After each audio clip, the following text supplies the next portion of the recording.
So when you look at pricing, and I'll send you a matrix that we have. Okay. And what the matrix says is, hey, this is my margins up here. Yeah.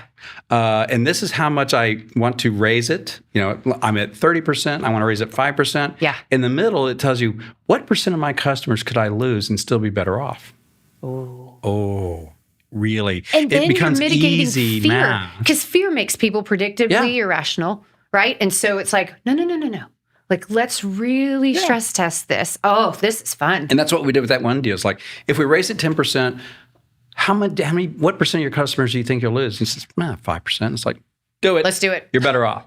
But here's the other Be deal. better off. What 5% do you think are going to leave over that price increase?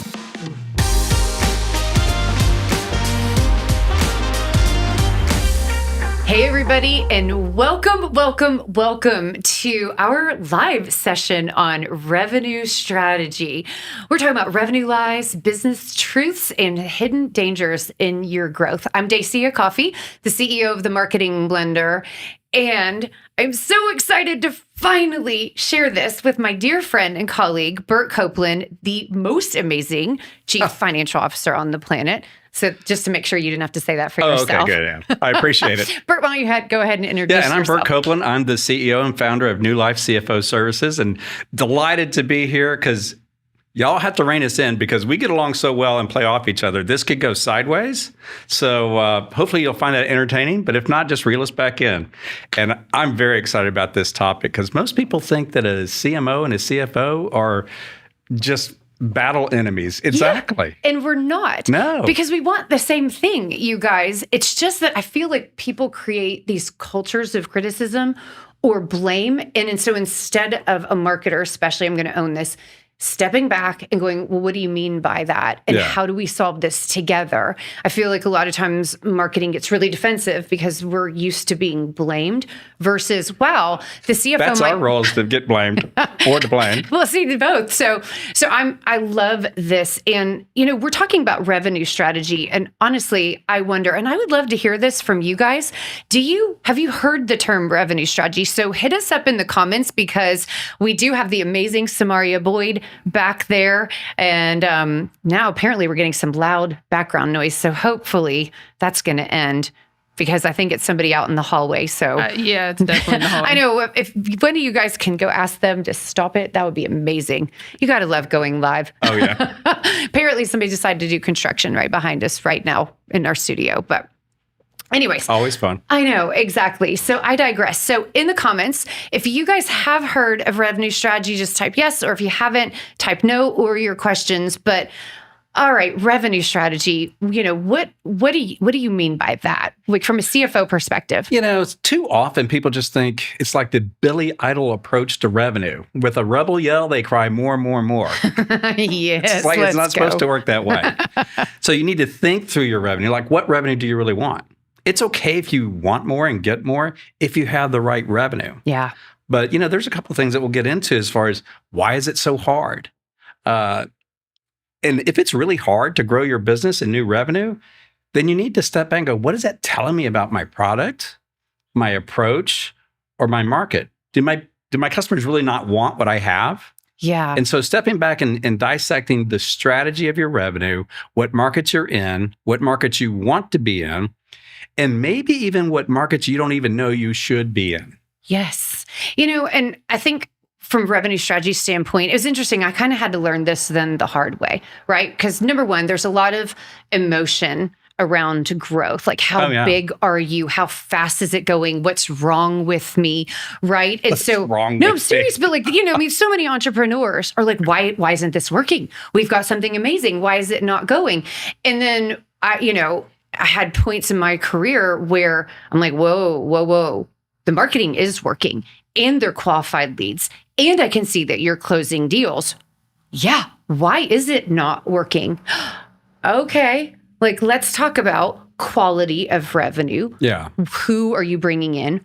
Are you keeping customers? And so it was kind of by hook and by crook where I learned to ask smarter, deeper questions because when every indication should be up and it's flat, Holy cow. And I think, for our audience, that's one thing. If your revenue is not increasing and you know you deserve it, you need to start asking some better questions and really dissecting, to your point, of what's happening. Absolutely. And one of the things that we're going to touch on as far as the strategy or quality of revenue is really getting into your revenue mix is the number one indicator that's driving the value of your company, not the size of your company, but the underlying value from a buyer's perspective.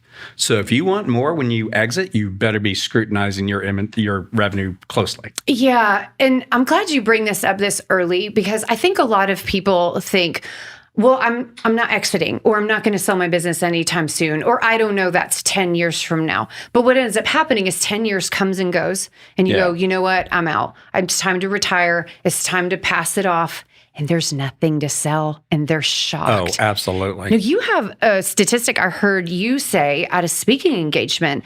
What percentage of companies are actually able to sell? Only 17% actually get to a transaction. So if I own something and go, I think this year's the year I'm going to sell, just know that you're one of 17. You're one of the 17%, or it's not getting done. Yeah. And what's even more interesting is out of that 17%, which always sounds like a really small deal, only a fraction of that sells at a premium, right? Because it's that whole thing about, well, this is the year I'm going to sell. Let's go to market. It's like, whoa, you have not critically reviewed your business from the buyer's perspective. And the number one most critical factor is the revenue, the qualitative nature of your revenue. Yeah. And here's the thing, you guys, let's pretend you really aren't going to sell. Maybe you've got family members and you're going to pass it on.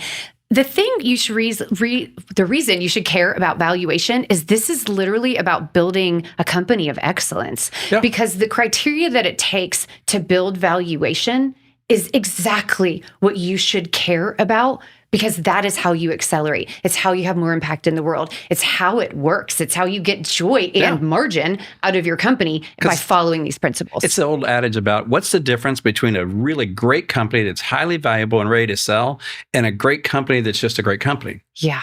Nothing. No. It's the exact same thing. Exactly. So I don't care if you want to say, I'm going to sell my company, or I just don't want to work as hard and make a boatload more. Yes. It's the exact same process. Yeah. And I'm glad we're starting out with the revenue, because let's face it, revenue is the biggest ego number on the financials. Biggest ego number. I have gotten tripped up in that myself, because who doesn't want to get bigger? But I would actually prefer to get wealthier, not just bigger. And I would prefer to prosper my team and create resilience, not just get bigger at the risk of everyone. And therein lies the biggest trap, right? Because when people think, I'm going to Billy Idol this thing, I want more. Yeah. Then they're thinking more of the same.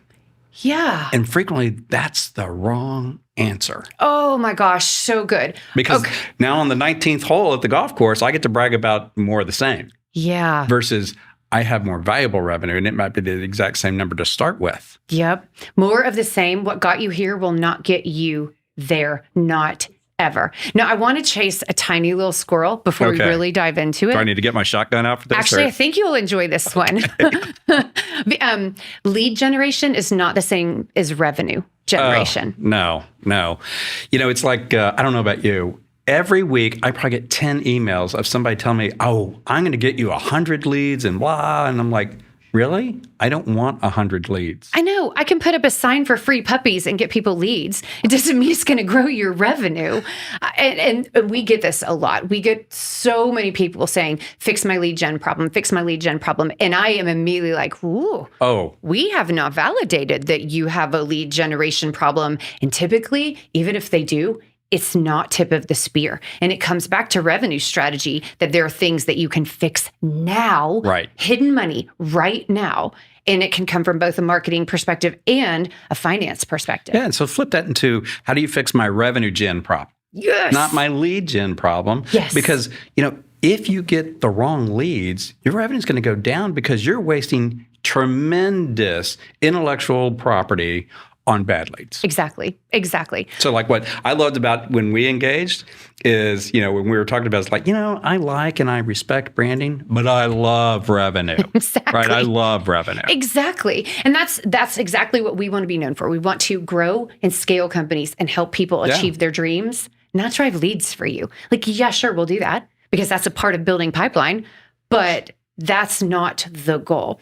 Okay, so really quickly, I want to share with the audience, and I'm a little nervous because you're welcome to disagree with me. But when I think about revenue strategy, it's as simple, and this is hilarious that I'm saying this one instead of you.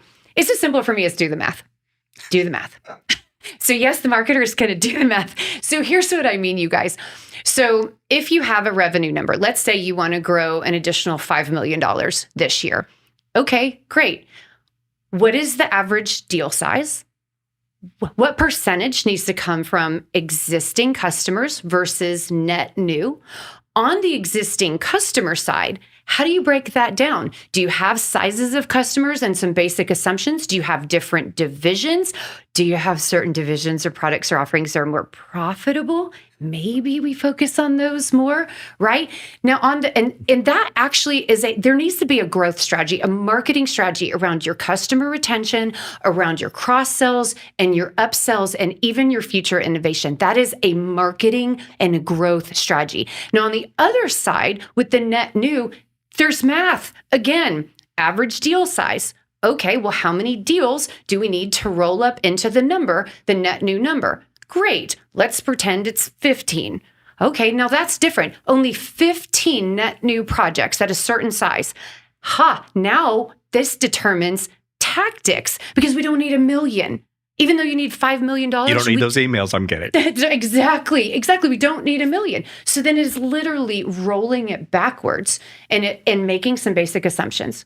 Okay, what's your win-loss ratio? Yep. Oh, let's pretend it's 50. Okay, then you need double the number of proposals. All right, how many proposals do you need?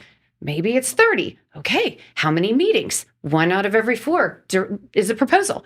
Great. Now we know how many meetings we need. And now there's assumptions about where those meetings are going to come from.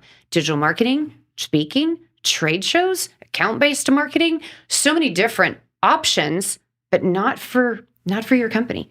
And now you know why she is one of the marketing people that I love to talk to. You had me at math. I know.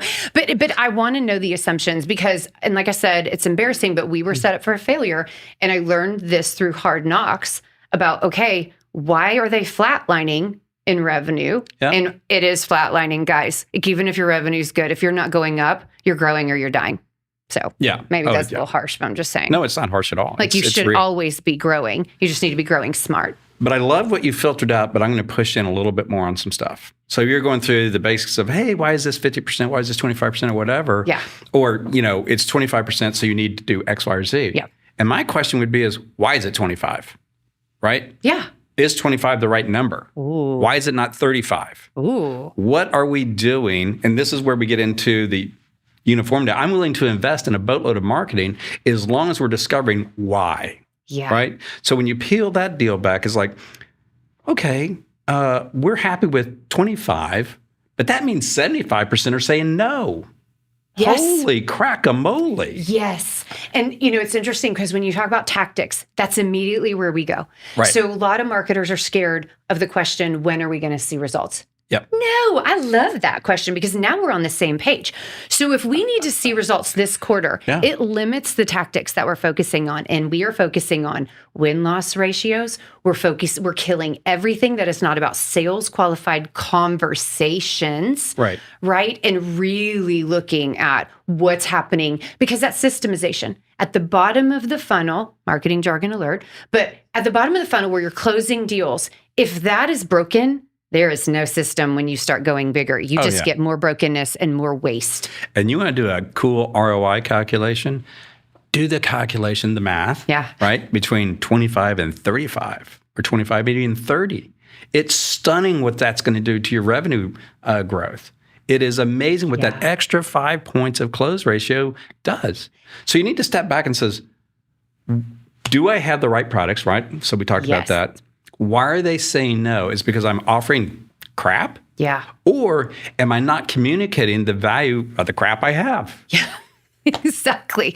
But I love that because we really are talking about business strategy. Right. And that's what you're really driving at is it's not just the spreadsheets and the numbers that people like to ignore every month, or it's not just the marketing that they wish they didn't have to do. We're literally talking about the health and the viability and the long-term success of your company and how to get more of it right now.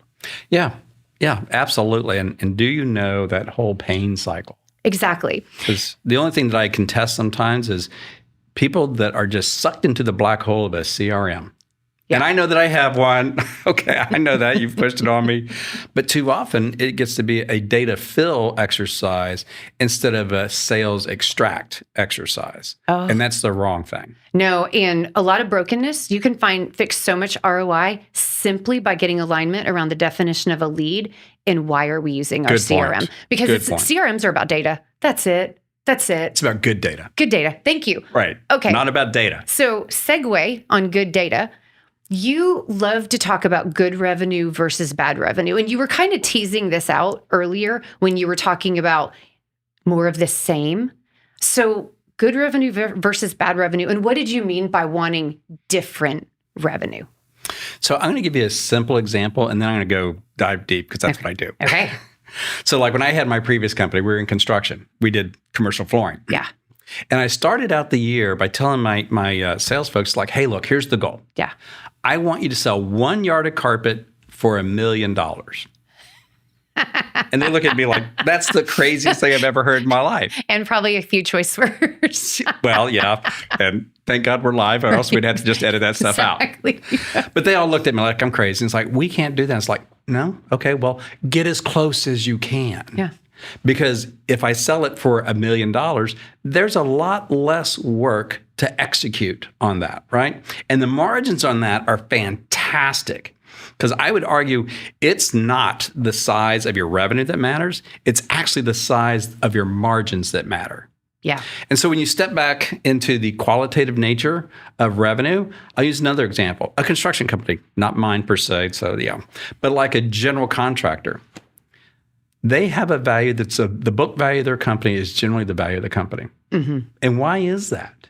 It's because every year they have to recreate their entire revenue every year, right? Yep. They're not taking that client like you have and says, okay, you have clients and you have clients that you've had for 6, 7, 8 years. Yes. So you're building layers of revenue. You're not going, so she's able to build layers of revenue where the construction company, now they have to do a ton of heavy lifting just to create last year's, much less grow. Yeah. So they're investing so heavily in it. And it's also the reason why their margins are very low.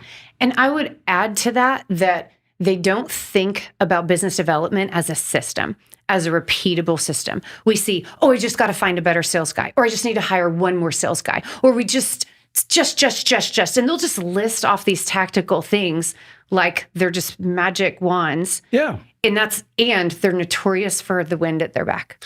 Well, we're amazing. We're growing so much. No, the economy or your geography or your market is growing so much. It's easy to brag if you're here in North Texas. Exactly. And so that systemization thinking matched to quality revenue and really going about it consistently and sustainably. Yep. That's how we should be thinking about it. Well, and then you start looking at your revenue streams again, going back to this quality deal. And what does the lack of quality look like? Yeah. Well, we talked about general contractors, right? But things that are highly seasonal. So your Christmas store is the number one example of that. You're going to sell stuff for about 2.5 months and you're dead. Yeah. Absolutely dead. So you better make a boatload during that deal. Or a fireworks stand. They have 2 selling seasons a year. Well, I will tell you an interesting story. They can be wildly profitable, but there's a huge risk in between those seasons. And even if your season's just summer, I mow lawns, right? I have a landscaping business. Yep.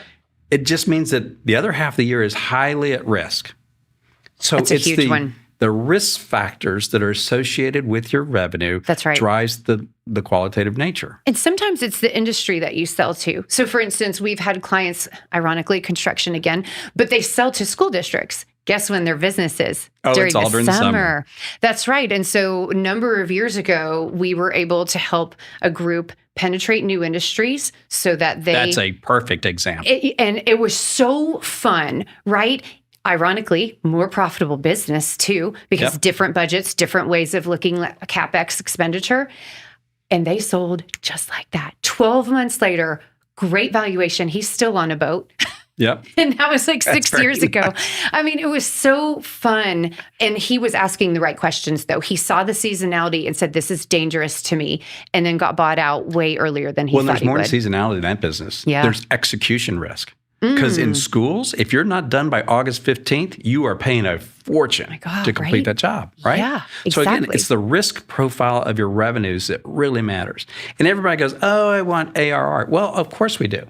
But there's different ways of analyzing your risk. Yeah. So that's a great one. Yep. Here's another one of my favorites. Yep. What does your revenue look like to your customers?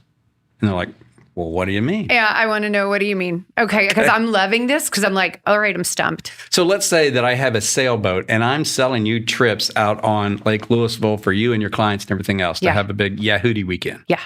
Another birdism. So I want a Yahooty weekend. This is fun. Yeah, we all do. I think I'm due for that. And that's your business. Yeah. So as soon as your customers stub their toe, you're a discretionary spend for them. You are done. Yes. Your business is cut overnight. So if you look at the services that you sell as though it's appearing on your customer's income statement and they have to make hard decisions, are you something that they have to have? Like the inputs that go into the machine? Or are you something that's like fun to have that gets killed instantly? Do you know what I love about that question is not only is it mitigating risk, but it's also, it will drive the intrinsic value in good thinking about excellent delivery. Oh, yeah. How do we serve the market better? I mean, there's something so satisfying about being like, we are something that people believe is non-negotiable. Like, wow. Who doesn't want to be that to their customers? Yeah. Okay, so you were mentioning risk. One of the other ones that we see all too frequently, the golden goose, the golden egg. Oh, my God. Oh, my gosh. So where you have too much concentration of your revenue around that one or two customers, and that can undo you almost overnight. And unfortunately, we've seen it, or we've thankfully been in a situation where we're trying to rescue. But those kind of pivots are scary because everything you built, everything you worked for, gone because of one person. You are one decision maker away from being out of business. That is exactly right. For a brief while, I did banking. I know I don't look like a banker. Just go with your imagination here.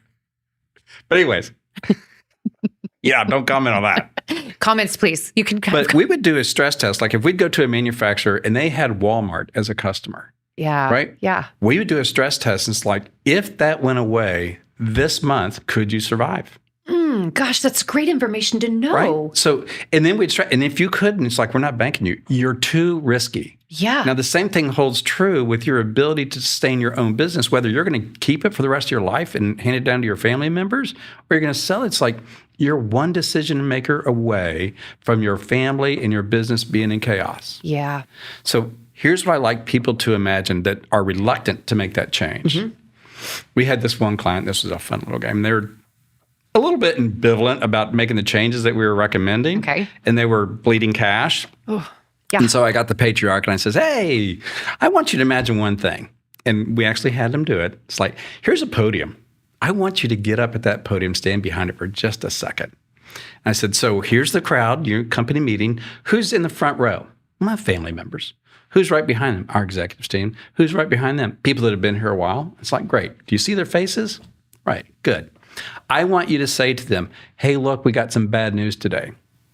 We lost client A, B, and C, or A, and that means that 50% of y'all are gone. Yeah, and that's what happens. Right. And if you can't make that decision, you're all gone. And if you're people are really not ready. uncomfortable with that conversation, I'd challenge the discomfort between that conversation and the conversation with your marketing company of we need to go get different, more valuable revenue. Yes, absolutely. So another one to pivot a little bit that we see is when a disruption is happening and the client knows about it and is a little bit ostrich, head in the sand type of posturing, where they're like, well, it'll take a while for that to catch on, or we don't think that's going to catch on, or we're hearing a little rumbling over here. A lot of times we see it. So digital marketing, the competitors that people have in digital marketing are very different than the off screen. But especially in B2B, they're so focused on the competitors they know about and the comparisons there. And when we will list out the competitors online and they're like, well, we've never heard of those. Like, they must be startups. I'm like, oh, really? Do startups spend $40,000 a month on Google ad spend? No, they do not. No, they do not. So maybe we need to have this conversation, and they're not in pain.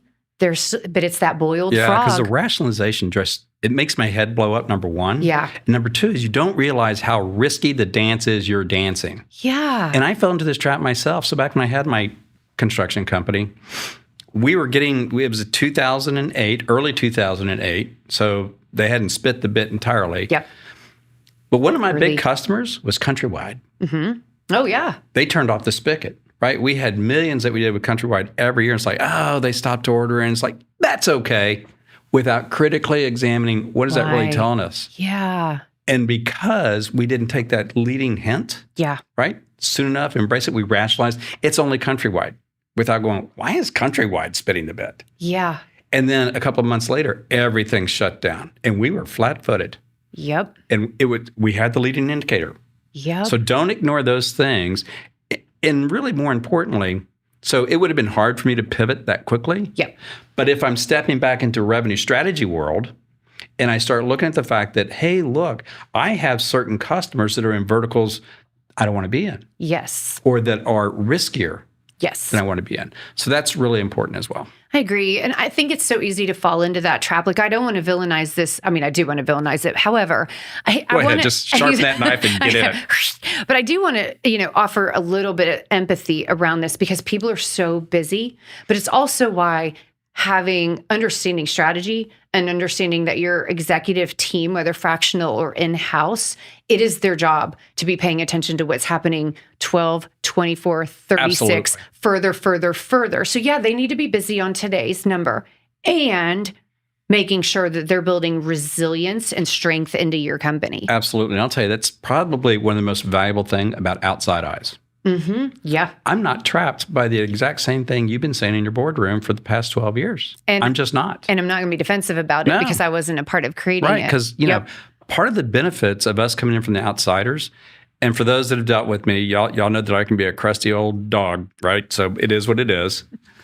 But it's like, if the king has no clothes on, the king needs to know. Yeah. We don't need to keep on telling the king, get up on that horse, you're fine. No, man, go exercise, do something. We need to change. Yep, absolutely. Okay, this is hilarious. I am going to go back to math again. What? That's my job. I know, exactly. So another one is we talked about doing the math. How are you going to hit that number? Is it reasonable? Is it feasible? And then reverse engineer your marketing to it. I love you. This is just so great. Ditto. Projectability. Yep. Can you forecast?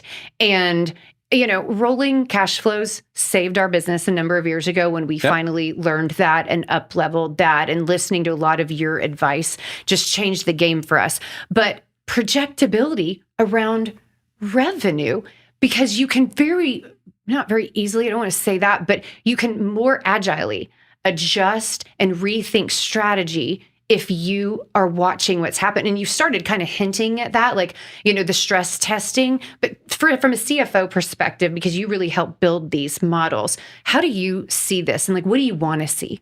All right. So I'm going to start out with where sales and marketing and finance usually have a head-butting deal, which you and I don't. No, but. Right? So I can't stand it when the sales manager walks in and she goes, hey, we're going to grow by 50%. Yeah. I go, really? How? Trust me, we have such a great thing. We're going to grow by 50%. We have an awesome team. I just hired a whole bunch of people. But gosh, our pipeline, our backlog is the exact same it was 5 months ago. The hyperbole drives me nuts. Yeah. Right?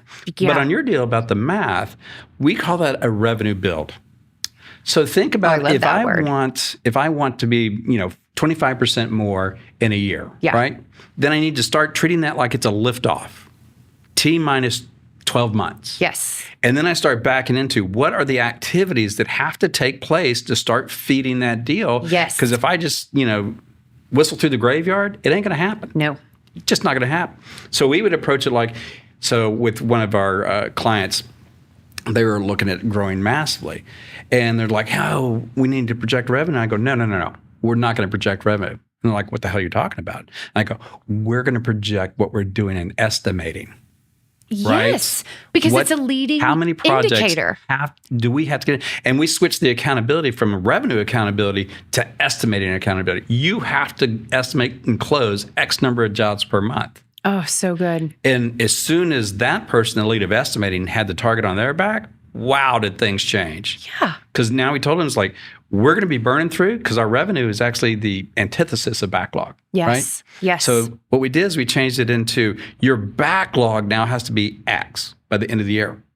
And we're going to burn through Y, which means you have responsibility. You have the building block responsibility of finding, executing, and winning X number of jobs per quarter. I love it. Absolutely. And that revenue build changed the company. I absolutely love that. And, that is when a CFO and a CMO get on the same page. Because one of my favorite things you talk about is where you say your financials, your numbers are a reflection of your people and your processes. I mean, like literally things happening every single day. It's a mirror of what's let me happening. clarify that a little bit more. Yeah, right. please. So you were so close. I know I left out one. I couldn't remember the third one. So people, their decisions and behaviors. Oh, yes. Right?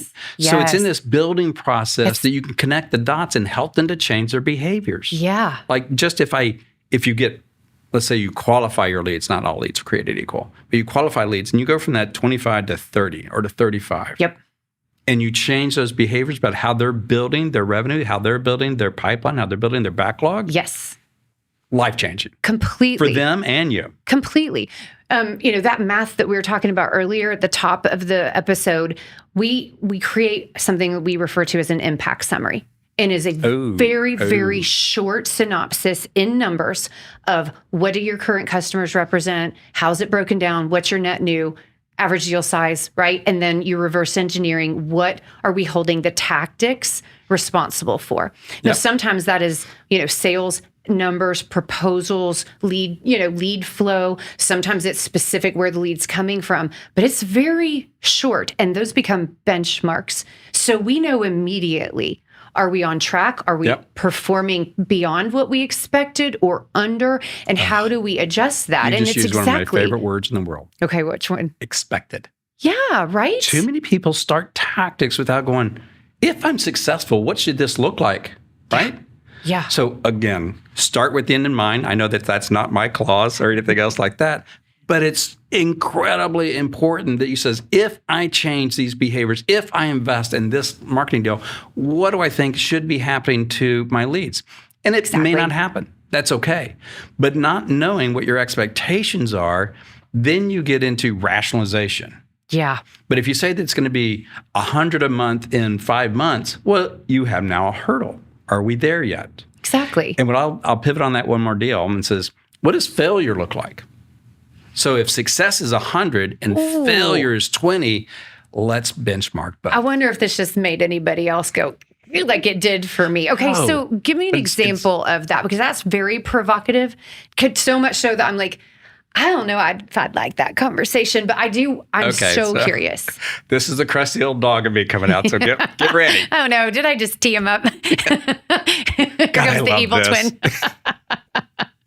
So here's what I used to do with my sales folks. Yeah. Let's pretend that you're one of my new prospective salespersons and did I say that right? I don't know what I said. Yeah. Salespeople. Yeah. I said salespersons. That sounded really weird. Anyways, so we're interviewing and says, Dacia, this is great. Our business, fantastic. I would like you to tell me what you think your bookings would be in our company in the next 3, 6, 9, 12 months. Right? Yeah. Plot that up. Okay. That's like, that's fantastic. Yeah. You and I are going to be great dance partners. You're going to make a lot of money. I'm going to make money. This is going to be great. Right. But they say, can you also tell me on the same 3, 6, 9, 12, maybe 15 months, what the lowest number that is acceptable to you that would indicate this is not working out? Hmm. And so you plot those two numbers, and it's like, okay, so here's what we're going to do. You've already told me what failure looks like. Yeah. You've already told me what success looks like. So we're going to plot your path. And as long as you're going towards that upper number, we're going to be happy. If not, then we're going to look at your decisions and behaviors and see what has to change. Yeah. And then if you don't change those behaviors, then we're going to have a different conversation. Right. But when you define what success looks like in advance and what failure looks like in advance, what you are removing is rationalization in advance. Yeah, exactly. I think, and maybe we argue about this, I think that also requires, or the best version of that would be coaching an open conversation where instead of a salesperson or prospective salesperson getting defensive, or if they ask really great questions where they're like, okay, what do you mean? Or can you give me an example? Or what do you expect? And here's what I'm thinking. I know that's really hard. not all cultures have that, but it is something to aspire to, because if both people decide to agree to answer those questions together, now they're going to get on board around the behaviors, the activities, the plan, and those coaching moments can happen where that conversation's already open. So the person can say, okay, am I not seeing something? What are you seeing? And, they can invite coaching and support in, because none of us really want none of us want any of our team members to fail. No. We want them to be successful, but that healthy conversation, teaching them, engage in the harder conversations, seek support. Like, let's find out what success is and let me help you. And here's a softball for you. Okay. So one of the critical conversations is, what tools do you need to get there? Oh, right? Yes. Because if we go back to the salesperson that's knocking on doors, and the salesperson is not properly equipped with the value proposition, with understanding what the proper pain is, or understanding what markets we're trying to penetrate, with the right tools to do that, they're not going to get there. I completely agree. You provide outstanding tools, which is great for executing, for not branding, right? Because sometimes it matters, but not every time. Right. Mm-hmm. Enabling the salesperson to says, you know what, you may not know everything about us, but we're going to give you the tools so that you can do this. We do the same thing with our CFOs. Yes. They're equipped with tools so they can do their job better and make a bigger impact. Yeah, exactly. And I'm going to chase a tiny squirrel just to kind of answer that so people have an idea of tools, because it's not guessing. It's not exactly like it's not like, oh, maybe we need a sales pamphlet, or maybe we need to update our keynote presentation, or maybe we need digital marketing. No. It is literally tracking the buyer journey, understanding how you're serving the market from cradle to grave. And cradle is not the first time they pay you. Cradle is the first time they hear about you. And so then, how do they like to purchase and progress through their problem solving, and then matching marketing to fill up the pipeline so that salesperson is so set up for success. Right. Because I don't want an expensive, talented salesperson dialing for dollars anymore. And it's 2024. I know what I do with those phone calls. Thank you. Exactly. Even if they're great, I get too many of them to answer. And I was a salesperson for a long time. My number one response is, take me off your call list. Agreed. Yeah, and it's just not, no, that's right. It's just not that world. So I'm like, no, I want marketing filling the pipeline. I want healthy agreement around what a lead is, right? I want healthy processes that drive activities that we're tracking, proper activities. So there's healthy accountability. And those salespeople are highest and best use, closing deals, and agreement around how is that going to happen. Yep. So I know there's a little bit of a distraction away from revenue strategy, but I didn't pull my trigger and shoot it once. I love it. Okay. So I'm going to go back to that forecastability. How do you build projections? Like, you talked about the conversation that you can have, but how does a CFO lead that, or what's the process, or even what do you see going wrong, or if people are trying, what are they doing wrong? So let's go back to your deal about new customers versus old customers. Okay. Right? I'm going to start out with our existing customers. Yeah. Because I already have a very high know, like, and trust relationship with them. So my probability of fast revenue is going to come from there. Yep. So I will plot those out. And you're kind of grading, what is my relationship? Yeah, totally. Right? How are we serving that relationship? Love that. Agreed. Right? And then that allows me to say, this revenue is very predictable, or this revenue is at risk. Yeah. Right? And so I will take those out. And then I will look at, for us, what we do for our revenue build is we actually do it based upon, I want to hire X CFOs. Yeah. Because my CFOs become a leading driver of our revenue. Right. Not necessarily our leads. Yep. So if I had to stop my lead machine if I don't have a place to put them. Yep. But as we continue down this revenue build, then we'll look at the timeline about, hey, look, we're doing certain things with y'all. That leads to X number of leads that we get. And then we know that it takes from first awareness to final close is probably around 2 months. Yes. Right? Yes. So now I know it's 2 months, and I can look at my win percentages depending on size and complexity of the client, right? Yeah. The smaller ones, I have a smaller opportunity to win because we start looking like overhead to them. Yeah. These other ones, I can get to a great value proposition. My win percentage goes up. And then I'll move those forward and says, okay, if it takes me, 2 months to close, 3 months to close, then I kind of back into my liftoff. Yes. T minus X. What do I have to be doing? And if I have enough leads, right? This is how many leads I need to have. This is the high quality of the leads. I can convert so many. And I literally look at those building blocks and everything else. Yeah. And I'm specifically looking for clients. I don't want to do a project. Yeah. Projects make me queasy. Yeah. If it's a project, it needs to be a project that leads to an ongoing relationship. Right? Right. So part of our revenue build, we have 3 diagnostic services, and that's the right thing. Yeah. But the diagnostic services are also a leading indicator about how many of those that I do, because if I do 4 of them, 3 of them are going to become long-term clients. Exactly.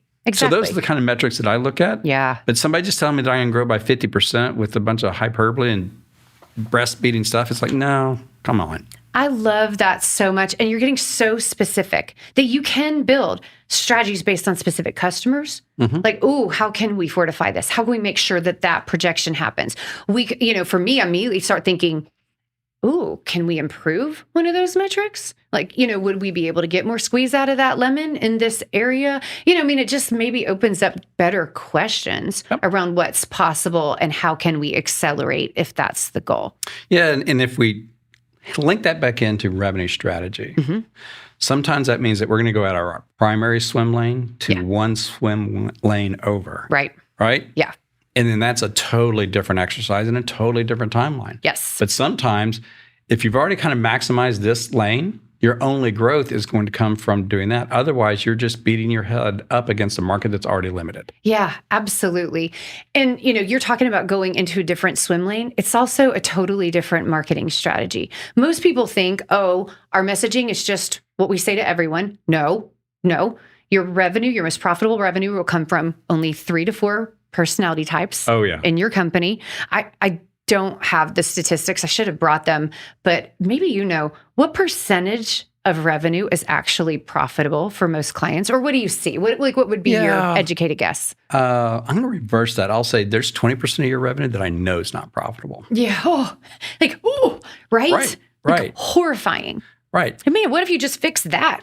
Just stop selling to those profit stealers and joy killers. Well, and it's like that book, 10x easier than 2x. Yes. One of the critical things is you got to stop doing what you're doing. Yeah. Right. You can't just continue along this, euphoric path of mediocrity, thinking that you're going to become great. That's right. So you have to stop doing those things. And then you can free up the space to do things differently. Yep, exactly. Well, and, typically what I see is in the early stages of business, hustle accomplishes a lot, and your existing network gets you to a certain level. Then you add 1 or 2 team members, and their hustle and excitement and existing network gets you to the next level, because now there's at least a little leverage around you. And then maybe if you're lucky, you added a marketing tactic that worked or something, or you've got, this is a common one, wind at your back. So then just by sheer luck, you hit, that third turn of revenue. I'm not opposed to winning at the back, but it's not I'm not either. But, if you're trying to build resilience, you need to know where that's coming from. And then if they're lucky, it just stays there and they don't know why. And it's like, and exactly what you're saying, what got you here will not get you there. And it's a combination of the right questions. So let's go back to that 20% for a second. Okay. Right? So what's the problem with the 20%? Well, number one, we like the 20% because it makes that country club number that we have up there. Pinkies up, we're bigger. Yeah. We're bigger. But if you really looked at that 20% and you scraped it off, not only you're probably going to be more profitable, your people are going to be a hell of a lot happier. Yeah. And you're going to free up the critical resources of time and brain power to make the shift over somewhere else. Yeah. All the monies and effort that you're spending on that 20%, it's a waste. So here's the easy way to find your 20%. Okay. Right? If you took your customer list, right? Yeah. I want you to grade them between the biggest pain in the ass. Exactly. Exactly. Sorry, I know, it's true. I will tell you that the people that are constantly harassing you about your execution, your punch, or you got to finish this, and I'm not going to pay you until all that other stuff, they're killing you. Agreed. Totally. And your people will be so happy when you fire them. And here's the really good news about firing those people. Yeah. They're now with your competitors. Oh my God, that's so. I love that. Like, I did not see that one coming. Do you know just celebrate the joy of that jackwagon's over there with your competitors mucking up their office. We don't get to do this frequently, but it does come up a couple times a year. We will build negative buyer personas. And we will literally create messaging strategies on landing pages, in digital marketing, and in sales presentations to scare the hell out of those profit stealers. And it works because where you take a strong line, your best clients are like, that's right, I love that. And like, they won't be scared to be held accountable or share information or show up on meetings or have some sort of like agreement on their side that they're going to let you do your best work. Your crappiest clients, they will not do that. I love that. It will scare them. Yeah, it's so fun. It doesn't always come up, but it's a great point about revenue strategy. No, man. Yeah, because sometimes it's not about spending more money on marketing or doing something like totally wild and new. Sometimes innovation comes from just being smarter about what's happening in your numbers and then reversing the marketing strategy around that. And that one's worked really good for a number of engineering firms. They have a tendency to just hang out and wait for the next client. Drives me crazy. Like, they have to be unseated. Well, go unseat them, damn it. But anyways, first, let's just like find your margin, and start working on your marketing so that you're prepared when they're unseated. So, well, especially in this economy. So there's an article that came out today in Texas where Texas has gained more new companies, double the amount as the next likely state for 12 years in a row. Wow. And for the last 4 years, the number of new businesses coming into Texas has grown. Now, I share that with you because growth around here is tremendous. Yeah. Right? Like if you're not growing, it's you. Yeah, right? Exactly. You don't need to ask the date question. Is it me or is it you? No, it's you. It's you. Agreed. So with that, if growth should be coming more easily, like the demand is that high, that's where you need to step back and do a risk assessment of your existing revenue, right? What do we really want to keep here? What do we really want to say no to? Because saying no is more powerful than saying yes. So scary, right? But yes. So we had another client that we said, okay, they were growing by leaps and bounds, but their profits were still miserable. Yeah. Miserable. And so what we did is like, okay, on this y-axis, we're going to grade out the risks of your revenue. How well does it fit with your core capabilities? How well does it fit with your long-term strategy? How well does it fit with whatever? Yeah. Right? And for them, how well does this contract risk that you're getting into get into so all those other things. And then on the bottom, the x-axis is how well does this align with your ability to maximize profitability? Right? Yes. And we had them grade out the types of business, the verticals that they wanted to get into, and then the types of contracts they wanted to get into, and then the types of customers that they wanted to get into. Exactly. And you carve out this box in the lower, left-hand corner and says, that's my no box. Oh, I love it. And then the other two boxes are, these are my maybe boxes. What do I need to do to do some cosmetic surgery on these things to move them into the yes box? Very powerful. I love that so much because, it actually aligns with why we insist on building buyer personas. And it should be based on this type of rationale around revenue strategy. Because I'll say to people, you can sell to anybody you want to. I don't think you should sell to everyone, but you're technically allowed to if you really are like, I just need it in the door. But you cannot market to everyone. You do not have the money. You do not have the resources. You do not have the time. You do not have the team to handle marketing to everyone. And every single target market that you go after, human being that you go after, requires its own marketing plan and messaging strategy. You got to be really careful about your resources. And so saying no, we will not water down our marketing effectiveness based on these people that are not our highest and best margin offerings, successful client engagements, long-term engagements. No, we will not waste money on them. If you want to sell a project, do it, but we're not going to market to the people that only need you for a one-off project. Well, and some people get into this deal about, it's a self-limiting belief about, I can't fund marketing. And I'm like, oh yeah, you can. I'm so. Oh yeah, you can. Thank you so much for bringing this up. And not just, I'm not here just to throw you another softball, but here's what I think about. It's like, you're not thinking about how you fund things properly. So let's go back to my little matrix thing that I just described with my hands. Yeah. Anyways.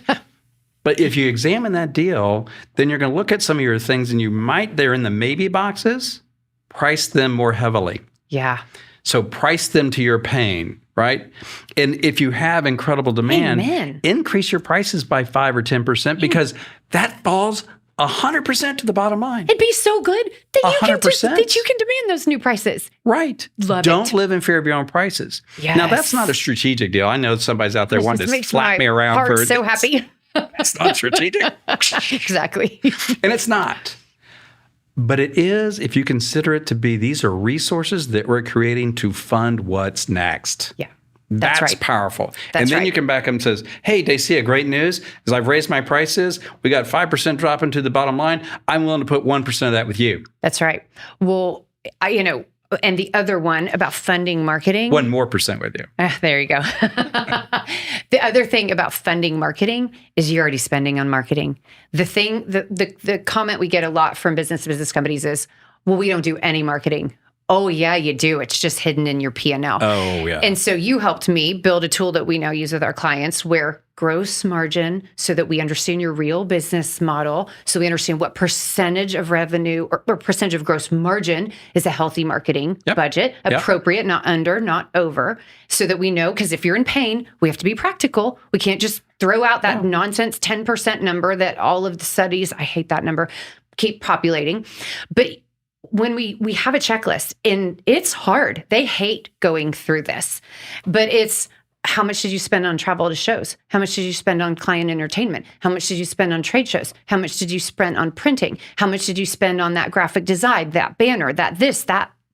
There is thousands upon thousands, even tens of thousands of dollars for companies that have never done marketing. And I do insist on pulling out salaries, marketing salaries, freelancer, outsourcing, and sales salaries. Because your ROI... Now you and I are on a different page. And I'll tell you why in just a second. Well, and because for me, I just want to know currently what your overall spend on growth. Yep. It's not that I'm trying to steal from the sales salaries. It's you should be looking at it as a total business development ecosystem. And what are you getting for it currently? Yep. And so, marketing versus sales, there's not supposed to be one, but I do want to know so that we know what role is marketing playing. We work with a client who spent a ton ramping up their salespeople, and then they weren't producing. And so now they're like, oh, we have no pipeline. What do we do? And so we fixed that, but it's very stressful. I mean, there's negative ROI happening. Oh, it's huge there. Negative. And it's not just the dollar you see on your income statement. Yeah. So here's my pushback on the salespeople. Okay. So a lot of times I'll run into business centers and like, Charlie's underperforming. It doesn't matter because Charlie's commission is like, no, it matters a lot. Yeah. And they're like, well, why is that? I'm just paying Charlie for what he's bringing in. It's like, Charlie is jacking up your brand in the marketplace. They're not saying no to Charlie. They are saying no to you and your products because they are so woefully misrepresented. Yes. Thank you. So go throw Charlie under the bus, celebrate when he gets run over, and go get somebody and equip them to tell the story right, because Charlie is jacking up your branding. Well, completely agree. And, if a company, let's just throw out a number, is spending $500,000 on base comp or base comp plus commission, and they're still flatlining, move that money. Doggone it, put it to work for you. Yeah, you're spending that money because you can, not because it's producing. Yeah, exactly. And that's very different. Exactly. Okay, so I'm a little scared to ask you this question. This is going to be good. Being a part of, CEO peer groups for a long time and, having business friendships and just trying to grow our own firm. You hear the phrase frequently, which proves to be true, growth eats cash. Now, how do you manage protecting margin and committing to healthy, appropriate growth? That's a really great question. And in the next 3 hours, I'm going to answer that. No. Maybe that's Burt's next live. Everybody just started shutting off. I'm out. Good Lord. So growth does eat cash, right? And you have to be careful about what kind of growth do you want. Yeah. And we're going to get back to margins because not all growth, not all revenue, not all margins are created equally. Right. So when you're looking at it in not all terms. So if I want to grow, I'm going to go back to another client story here. Love it. But we had a client that's like, we're going to grow, and I'll just say 50%. And I go, damn, that's fantastic. I go, but I had just one question. Who's going to cut a check for $750,000? Or who's going to go to the bank and go borrow $750? It's like, what are you talking about? Yeah. It's like you don't have the capital to grow that. Yeah. Right? Because it's getting hung up in your inventory, and you're going to have to invest so much more in inventory. It's getting hung up in your AR, and you're going to have to, it's all getting hung up. Yeah. Because people tend to think that growth equals cash flow, and it does not. More companies come under stress, and growing improperly, more the same. Yeah. More low margin BS. Yeah. Right? Than really thinking through their growth. Yeah. So in that client, he says, like, why don't we do this? Instead of growing 50%, which I don't think you're going to do anyways, right? I just don't. Right. Why don't we do this? Let's raise our prices 10% and grow 25%. Right? Love it. Do you think you can do that? Because, yeah, I think I can. It's like, good. Because now you don't have to write a check. Yes. Yes. Because the higher margins creates the funding to enable the growth. Yes. And then we look at what's going on. This is just CFO and stuff. So we're going to look at what's going on with why are we buying? Can we buy less inventory and still satisfy the demand?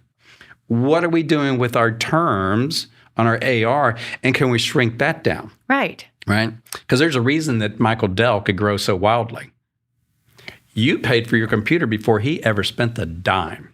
Right. So it's customer funded growth. Yes. So as you're looking at these new verticals, it's like, can I change my terms here so my customers helping me to fund my growth? Yes. Get those deposits. Because those things, now you're not borrowing money from the bad banker. Yes. You're basically helping your customers are helping you to fund your business. So when you're not thinking through it, growth could cost you your business. So one last point on that growth. So let's say that you're growing and you haven't thought about where you create resources or your capital structure. Right. You know what's inevitably going to happen? You're going to collapse back down to your old self. Right.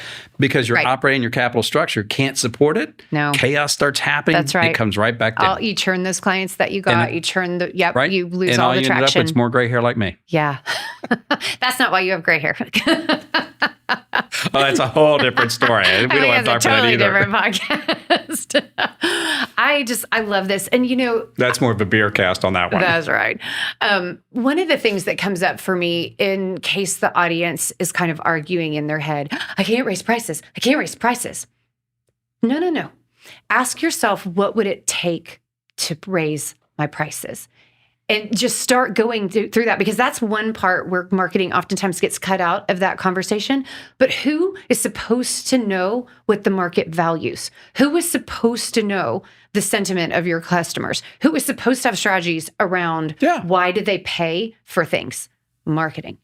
And so there's so much really great conversation that in a short amount of time can validate a pricing increase. It can create repositioning, which can potentially be a game changer. Yep. And sometimes you can even find side doors or back doors where you can break off a piece of revenue and be like, oh, we have this small offering. It's faster, speed to revenue for you, faster for the customer to value. And just like when you're talking about your diagnostics, we can find those side doors or back doors in, create revenue, create value, and then create a totally new revenue strategy and a different pricing model potentially, especially if you're driving value, speed to value faster. Absolutely.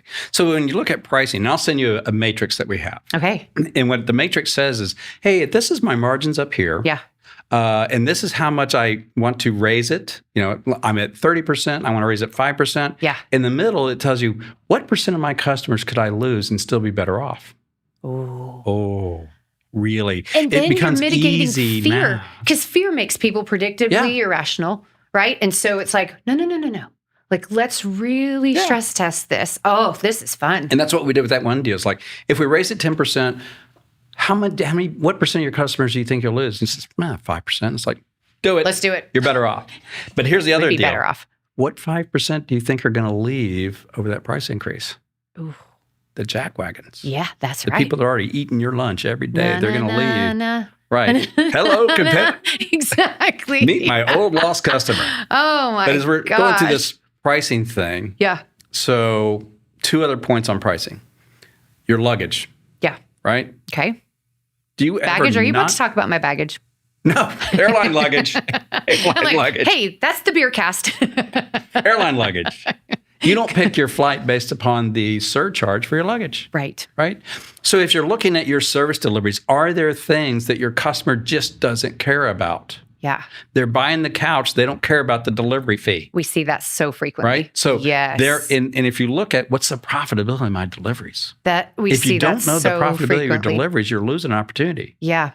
And then the last thing I'll say about pricing is you have wildly different services. I know you do. We do. Yeah. Most people do. Mm-hmm. Are you pricing those relative to the value they create? Or are you pricing everything as though it's the same revenue? And there's your sales system. Oh, and do you have a my system God. that supports that value, Right. quantified value proposition? Oh, yes. Yeah. So too often your salespeople live in fear of their own margin percent. Yeah, that's right. Oh, nobody will buy it 25%. How do you know? You've never asked. Yeah. Right. It's like a date. If you don't ask her out to the movie, you don't know if the answer is yes or no. That's right. Exactly. And if it's no, and they go somewhere else, Exactly. You were talking about the value of the offerings and just being clear about that. One place where I see this show up so frequently is, and I know CFOs love SaaS companies because of valuation and recurring revenue, but technology in general, they love the whiz bang. And so they're like, oh, we could build this, we could build this, we can add this on. And then they just chatter at the marketplace about all the cool whiz bang they blew, and grew and put into their product. And the market's like, no, I just want that one little module. Right. Like literally, I only use 10% of the thing that you sell. It's all I wanted. If you don't know what your customers are really excited about, you got a problem. Yeah. Especially like if I throw it out to an engineer. Well, they want every whiz bang in the world. It's like, I don't care. Because my customer, I don't need a Bentley if my customers only want a bicycle. That's right. If I build more bicycles, they're going to buy the dog out of those things. Yes. If I build a Bentley, they're not going to buy it at all. Yes. They don't care how cool it is. That doesn't fit their needs. Exactly. So it's through the papers. And these are simply the conversations that need to happen to build a business of intentionality and excellence. Right. And this is not rocket science. Like, yeah, it's learning to ask better questions, finding people that can ask you better questions. But, we're not breaking the model here on, oh, God, I don't understand what they said. Yep. So. And for y'all that think we've already gone down 1,000 rabbit holes, just remember the key thing here is you got to back up, right? Yeah. You have to grade what you have. Yeah. And then you have to grade what you want to have. Yep. And I would highly encourage that you do that with the value of your company in mind, right? Yep. Because then you're going to be on a different intentional path. And I'm telling you want to see your life get easier, go after valuable revenue, not more. I mean, who doesn't want that? I love it. So I think we should get into recommendations. But before we do, Samaria, do we have any questions or comments that you're wanting to toss out to us? Yes. So there's actually one from LinkedIn from Ed Snowden. The question is for Burt. Have you ever been a field salesperson? No, Ed, you just busted me. But in my construction company, I did have a sales role because I had a responsibility of revenue goal myself. So yes, you busted me, buddy. But I do know what it's like to go out and shake hands and kiss babies. And so making sure that I can do so. And that's in my business right now, I generate 85, 90% of the business development. Yep. So in that regard, yeah, I do that sales. That's why I was about to argue with you. I was like, what? You're the principal of your firm. Of course you're a field sales rep. Like, I know that's like a really lowbrow term for you, but I just didn't know if Ed was calling BS on my BS I know. or giving me a compliment. I know. I was wondering that too. I was about to be like, Ed, I went first with tell the us BS line. What's the question behind the question? I like you, Ed, already. This is hilarious. Yes, I love it. don't light me up anymore, Ed. I know. I love it. All right, Samaria, any others that we needed to address before we dive into recommendations? But make sure that answer Ed's question. So if it comes back, let us know. Yeah, exactly. Okay. Gotcha. And then is there a percentage of my revenue that should come from existing customers versus net new? All right, CFO, it's a percentage question. You're first. I thought I was going to say, all right, CMO, this percentage question, it's all about you. Okay, so for me, Yep. I'm looking at it from a business maturity standpoint. Like, where are they in their life cycle? Yep. If a company is newer, then obviously that net new percentage is going to be huge, right? Because they're a brand new company, or 5 years in, or whatever. Yeah. Or if they've pivoted, right? I mean, just depends on what's happening in their maturation and evolving. But it's more for me a trend than a specific percentage. I want to see current customer revenue becoming larger percentage. I want to see client churn really low. There we go. I want to be hearing, from the rest of the leadership team, what do we want? Where are opportunities? Where are their strategic initiatives? And so I want to be seeing movement. Right. In that. And sometimes it will shift, right? Like if we're trying to kill the profit, like the profit stealers, then, that's going to change where we might be ramping up net new in order to get out of a dying market or something that's really hurting us. So I think for me, it's not a specific percentage necessarily, but more movement. The only caveat to that is that for very aggressively growing companies, they will hit a point where their customer revenue is more important than net new because they are the big player or they're gobbled up so much. And so they have the danger of what they can lose is greater than not growing rapidly in net new. And so I want to see innovation. I want to see them going back to customer insights. I want to see them evolving and not getting stuck. So back to your point about valuation, I want to see a company saying, well, we can hit new markets or we can do build-ons or we're getting so much customer insight that we have a new offering, another revenue tail, another subscription. There we go. 'Cause you had me a little concerned about this. Hey, they kind of get so big that they flatline out or whatever. And I'm like, whoa. Yeah, no, it's just I want to see. Back on the creative hat. Yep.